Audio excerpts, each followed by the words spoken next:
کیا تم ٹھیک ہو؟ کہیں زخم تو نہیں آیا؟ فاطمہ اس کے گلے پہ تلوار رکھتے ہوئے پوچھتی ہے کون ہو تم؟ فلاویوس کہتا ہے میں نے کہا نا کہ میں ایک تاجر ہوں۔ فاطمہ کہتی ہے ایک تاجر جو خنجر کے معمولی سے زخم سے بے ہوش ہو گیا تھا، اس نے اتنے آدمی کیسے مار ڈالے؟ تم جھوٹ بول رہی ہو۔ فلاویوس کہتا ہے ہاں میں جھوٹ بولتا ہوں۔ فاطمہ کہتی ہے میں جانتی تھی، بولو۔ تو فلاویوس کہتا ہے فاطمہ جس دن سے میں نے تمہیں پہلی بار دیکھا ہے میں تب سے جھوٹ بول رہا ہوں۔ میں نے خود سے کہا کہ یہ احساس ختم ہو جائے گا، میں قدم با قدم دور ہو جاؤں گا۔ میں نے سوچا کہ ہماری نظریں نہیں ملیں گی، لیکن جب تمہاری وہ خوبصورت آنکھیں میری آنکھوں سے ملتی ہیں تو میرے تمام جھوٹ خاموش ہو جاتے ہیں۔ میں اپنا نام بھول جاتا ہوں، میں اپنا ماضی بھول جاتا ہوں۔ فاطمہ کی آنکھیں نم ہو جاتی ہیں اور فلاویوس مزید کہتا ہے میں کون ہوں، کیا ہوں، سب بھول جاتا ہوں۔ فاطمہ تم نے مجھے میرا اپنا آپ بلا دیا ہے، یہ جانتے ہوئے بھی کہ یہ ناممکن ہے۔ میں ہر بار تمہاری آنکھوں کے جال میں پھنس جاتا ہوں۔ تم اس پنجرے کی چڑیا ہو اور میں اس چڑیا کا رضاکار غلام۔ یہ سنتے ساتھ ہی فاطمہ تلوار پیچھے کر لیتی ہے اور کہتی ہے خاموش، اب بس خاموش ہو جاؤ۔ فلاویوس کہتا ہے فاطمہ تم نے میرے دل کا تالا کھول دیا ہے۔ فاطمہ کہتی ہے میں تم سے پوچھ رہی ہوں کہ تم ایسی جنگ کیسے کر سکتے ہو؟ جواب میں فلاویوس کہتا ہے اور میں تمہیں اپنا حال سنا رہا ہوں، کیا تم مجھے نہیں سن رہی؟ میں نے جو کچھ بھی کیا،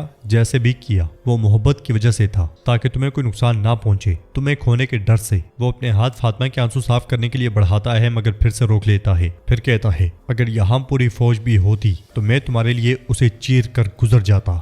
تم کیا تم کچھ نہیں کہو گی فاطمہ؟ فاطمہ بالکل لاجواب ہوتی ہے اور بس اسے دیکھتی ہی چلی جاتی ہے۔ اس لمحے یگید ہوش میں آتے ہوئے کھانسنے لگ جاتا ہے۔ فلاویوس بھی پریشان ہوتے ہوئے ایک طرف نکل جاتا ہے۔ فاطمہ آگے بڑھتی ہے اور یگید کی رسیاں کاٹ ڈالتی ہے۔ دیفنے اب بھی یہ سارا منظر دیکھ رہی ہوتی ہے۔ ادھر آگے بڑھتے ہوئے سپاہی توران سے پوچھتا ہے توران بے ساروس کو کہاں لے کر جانا ہے؟ توران کہتا ہے وہاں جہاں شہنشاہ کو رکھا گیا ہے۔ تیمور بوگا کپڑے دیتے ہوئے کہتا ہے یہ کپڑے اسے پہنا دو تاکہ کسی کی نظروں میں نہ آئے۔ وہ سب آگے بڑھتے ہی چلے جاتے ہیں۔ جنگل میں فاطمہ کہتی ہے تو ایک اکیلے تاجر نے اتنے آدمیوں کو پچھاڑ دیا۔ اس لمحے ایک زخمی کافر کو ہوش آ جاتا ہے۔ فاطمہ اس کے پاس جاتی ہے، تلوار اس کے گلے پہ تانتے ہوئے پوچھتی ہے بولو تمہارا ٹھکانہ کہاں ہے؟ مگر وہ سپاہی کچھ نہیں کہہ پاتا اور مر جاتا ہے۔ فاطمہ اس کی تلاشی لیتی ہے تو اس کے پاس سے اسے ایک بڑا سا خط ملتا ہے جس میں کچھ لکھا ہوتا ہے۔ فاطمہ اسے پڑھتی ہے انہوں نے سوغوت میں ٹیکس ادا کیا ہے، میں اس گھر کو جانتا ہوں۔ یہ پڑھنے کے بعد فاطمہ کہتی ہے تو سوغوت ان کا ٹھکانہ ہے۔ اس لمحے کچھ کئی سپاہی وہاں پہنچتے ہیں اور دیفنے ایک طرف نکل جاتی ہے۔ سپاہی ان کے پاس آ کر پوچھتا ہے فاطمہ خاتون یگید بے کیا آپ ٹھیک ہیں؟ فاطمہ کہتی ہے ہم ٹھیک ہیں، فوراً آرمیڈیس جاؤ اور اورحان بے کو بتاؤ کہ ہم ٹھیک ہیں اور زندہ ہیں۔ یہ سنتے ساتھ ہی ایک سپاہی چلا جاتا ہے اور فاطمہ باقیوں سے کہتی ہے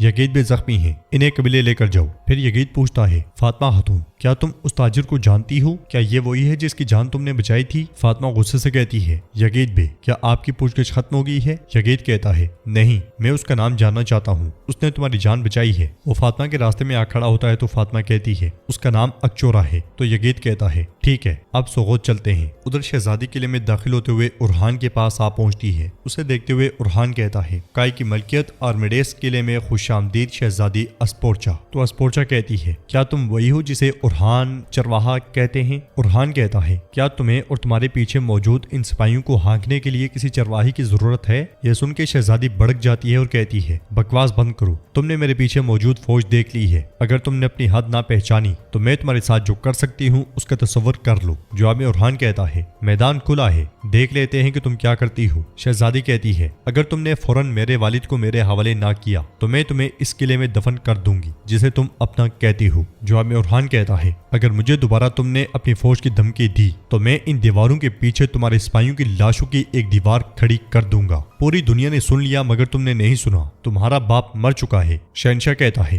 اگر تم ہمارے راستے سے نہ ہٹی تو جنہوں نے تمہارے باپ کو مارا تھا وہ ہمارے بچوں کو بھی مار ڈالیں گے۔ اورحان کہتا ہے پھر تمہارا انجام بہت برا ہوگا، مجھے دمکانا بند کرو، مجھے پیغام ملا ہے۔ شہزادی کہتی ہے اگر تم نے میرے بابا کو۔ ایک سپاہی اسی لمحے وہاں پہنچتا ہے، خبر خلیل کو دیتا ہے۔ خلیل وہ خبر اورحان کو پکڑا دیتا ہے اور کہتا ہے حضور فاطمہ خاتون اور یگید بے بچ گئے ہیں۔ سب اللہ کا شکر ادا کرتے ہوئے بہت خوش ہوتے ہیں۔ شہزادی غصے سے کہتی ہے بس بہت ہوا، تمہارے بچے ہوں یا کوئی اور، مجھے میرا باپ چاہیے، زندہ یا مردہ۔ یہ سن کے اورحان اس سے کہتا ہے تمہارے بابا زندہ ہیں اور خیریت سے ہیں۔ تو ناظرین اس کے ساتھ ہی ایپیسوڈ بھی اختتام پذیر ہوتی ہے۔ ویڈیو پسند ہے تو لائک کر دیں، شیئر کر دیں، سبسکرائب نہیں کیا ہوا تو سبسکرائب کرنے کے ساتھ ساتھ گھنٹی والے آئیکن کو دبانا مت بھولیں۔ ملتے ہیں انشاءاللہ نیکسٹ ویڈیو میں، تب تک کے لیے رکھیں اپنا اور اپنوں کا بہت زیادہ خیال۔ اللہ نگہبان۔